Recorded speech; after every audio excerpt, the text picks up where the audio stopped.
Welcome back to the channel.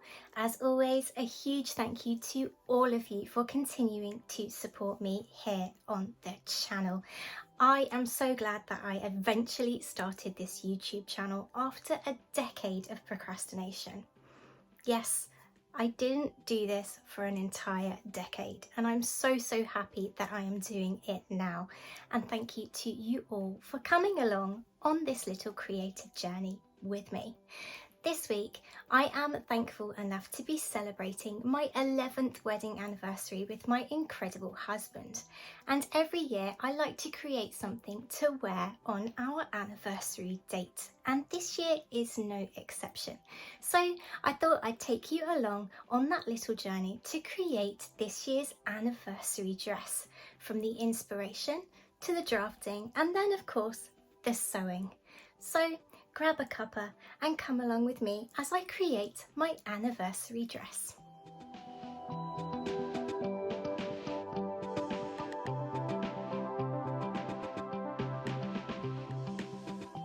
I often save pictures of styles and patterns that I like, and this year my anniversary dress is inspired by this gorgeous advance pattern, number 9077 from 1959.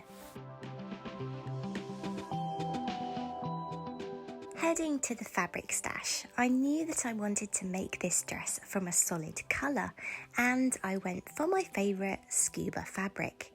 Not letting on what the dress was for, I messaged the husband and asked him which colour.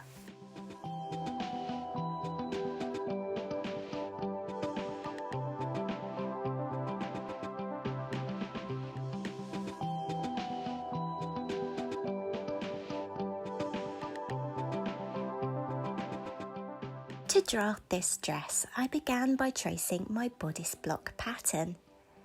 Working on the front, the first thing to do is draw in the bust line through the centre of the bust dart and through the apex point.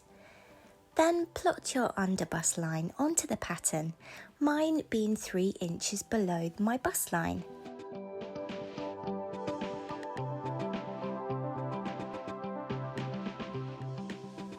Mark in your apex point and then plot your bust to under bust measurement all the way around that apex point, creating a bust circle like so before cutting out the block.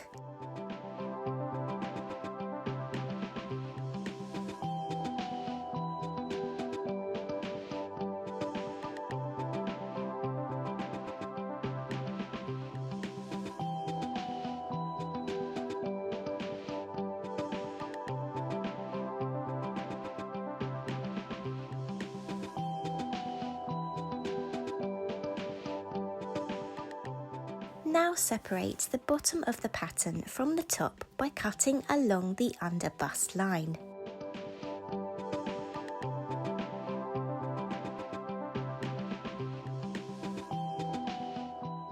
The centre wedge of the bottom pattern piece is the remains of our waist dart. Cut out this wedge and discard it before taping the two pieces together to create our front lower bodice pattern piece.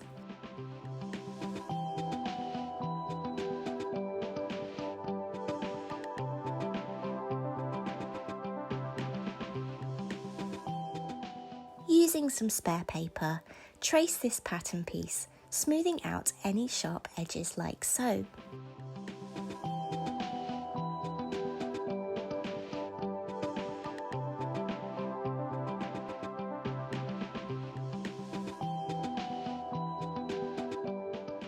Next, move the bust dart into the shoulder, allowing its fullness to be absorbed in the bust gathering of our upper bodice piece. To do so, draw a line from the apex point to the approximate centre of the shoulder line. Cut along the centre of the bust dart almost to the apex point, and along the new apex to shoulder line almost to the apex point, creating hinges that allow you to close the bust dart, pivoting the fullness into a new dart at the shoulder. Tape in place using some spare paper to fill in this new dart.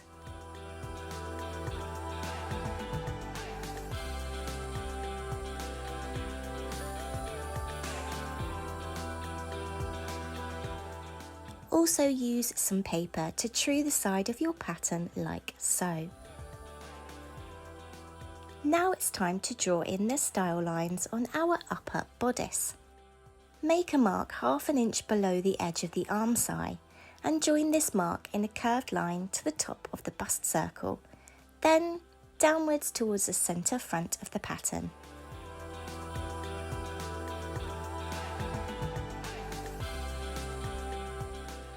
Cut out the new piece along this line. This piece will form the lining piece for our upper bodice, so trace a copy now. We are now going to use slash and spread technique to create the piece.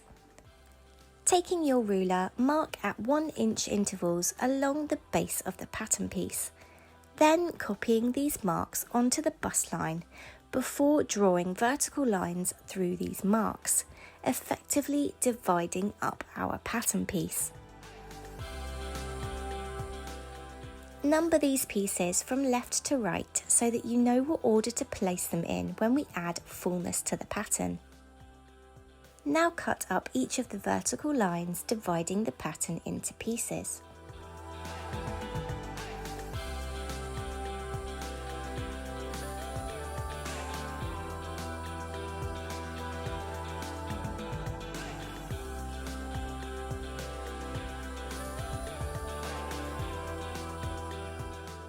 Take a long piece of pattern paper and draw a horizontal line representing the bust line through the approximate centre.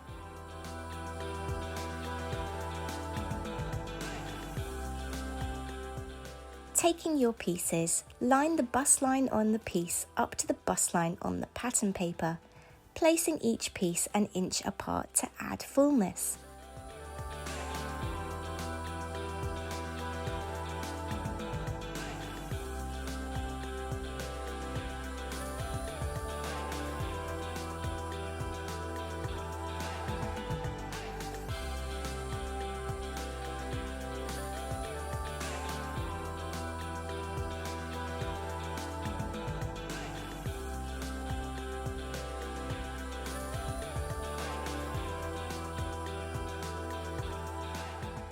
Now smooth out the pattern lines all the way around to cut out our new bust piece.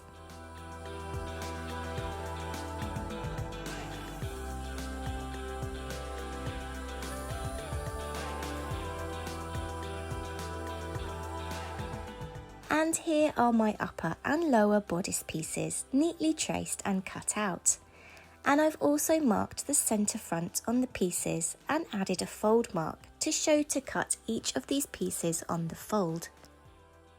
I'm also going to add a notch at the top of the centre front on the lower bodice piece and at the bottom of the centre front on the upper bodice piece. And I'll transfer these marks to my fabric so that I know where to match up my pieces when my bust piece is gathered. Now let's work on the back bodice. Line up the lower front bodice along the side of your traced back bodice block, making a mark to indicate where the front bodice piece finishes. Square a line across your back pattern from this mark to create a guideline. Taking your upper bodice lining pattern piece, line this up on the side of the back pattern piece, the base of the pattern hitting the new squared line. Mark on the pattern where the bodice piece finishes just below the arm side. From this upper mark, curve a line across the back pattern to the centre back, creating the shape of our back bodice piece.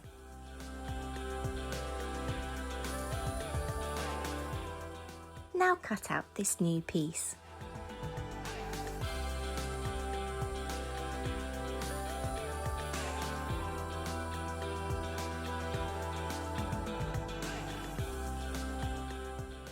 Draw a line from the tip of the dart to the top of the pattern piece. Extend the dart to the top of the pattern, drawing a line from where the new line meets the top of the pattern piece to join each dart leg at the bottom of the pattern.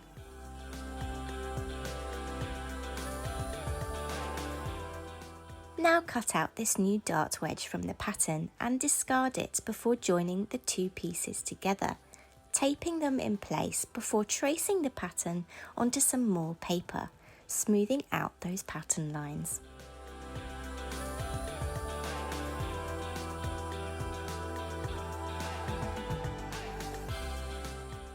And here is our finished bodice pattern.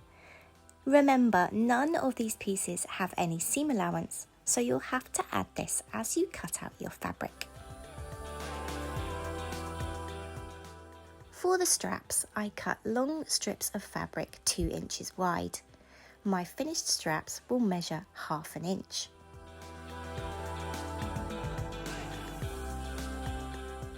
The skirt on this dress is going to be a simple gathered skirt created from a rectangle of fabric. The width of this rectangle is your desired skirt length plus seam allowances. The width should be at least 2.5 times your waist measurement plus seam allowance to allow you to create a gathered effect.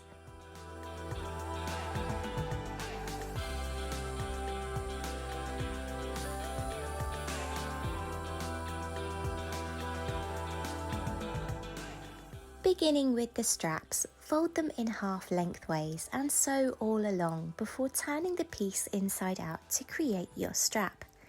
It's a good idea to press your straps flat at this stage so that you're ready to insert them into your dress.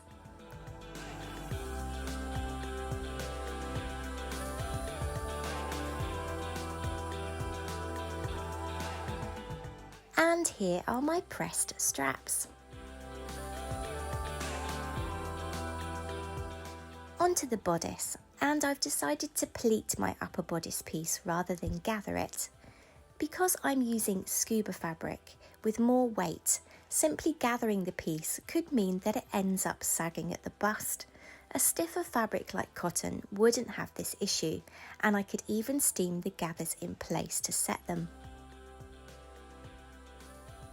And here I am on my machine, carefully top stitching the edge of each pleat in place.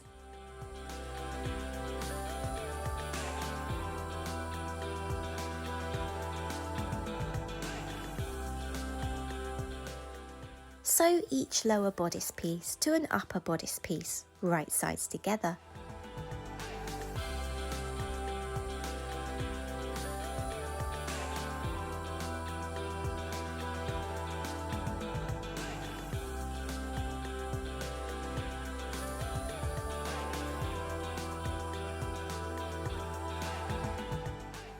Now join the two bodice fronts together along the upper edge, breaking your stitching to leave space to install your straps.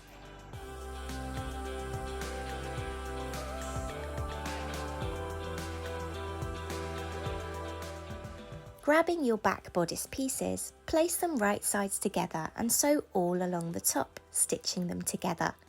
At this point, I should have sandwiched my straps in between the layers, but I forgot. So definitely remember to do this to avoid having to unpick the seam and insert the straps, like I had to.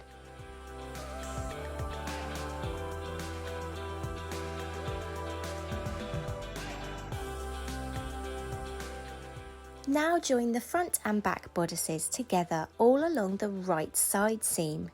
Leave the left side seam open because this is where we will insert the zip.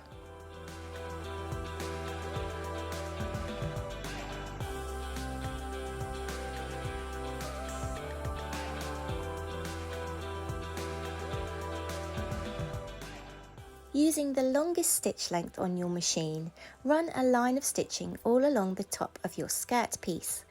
This is how we'll gather the skirt to fit our bodice. Be sure to leave lengths of thread at the beginning and end of your stitching so that you can pull on them to gather the fabric.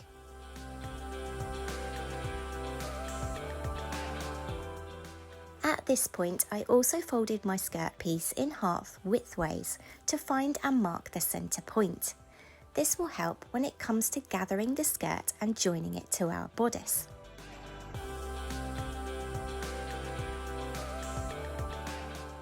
And now it's time to join our bodice and skirt together. Pulling my bobbin threads on the skirt piece, I gathered the skirt to fit my bodice waistline, pinning it in place to the right side of my outer bodice layer only.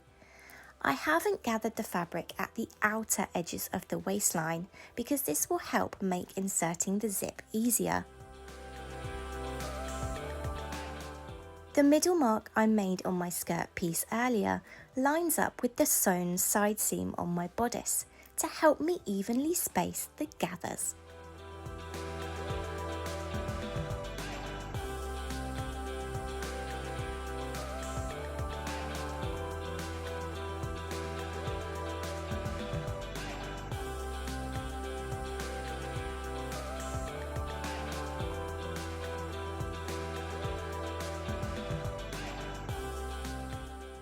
Insert a zip into the left side seam along the length of the bodice and a few inches down the skirt.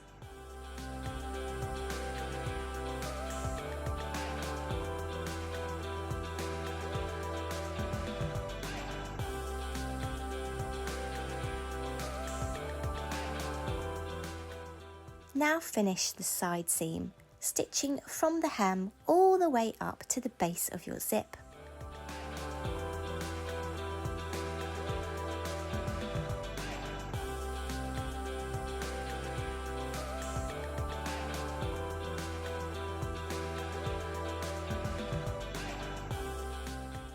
Try your dress on and fit the straps to the front before stitching them in place.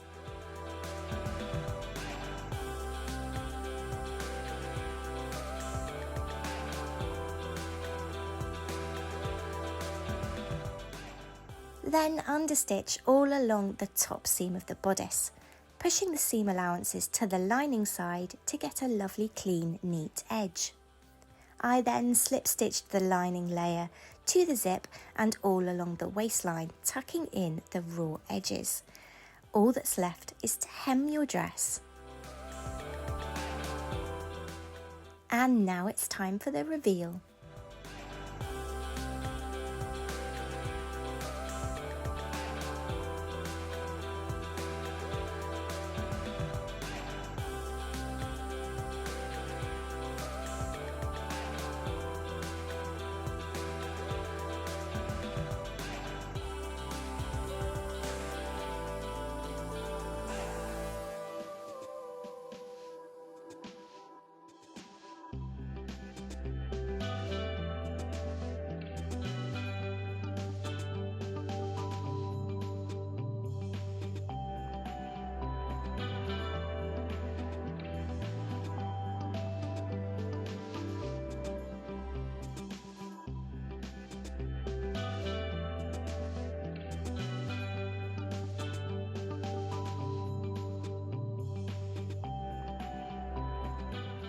I absolutely love how this dress turned out.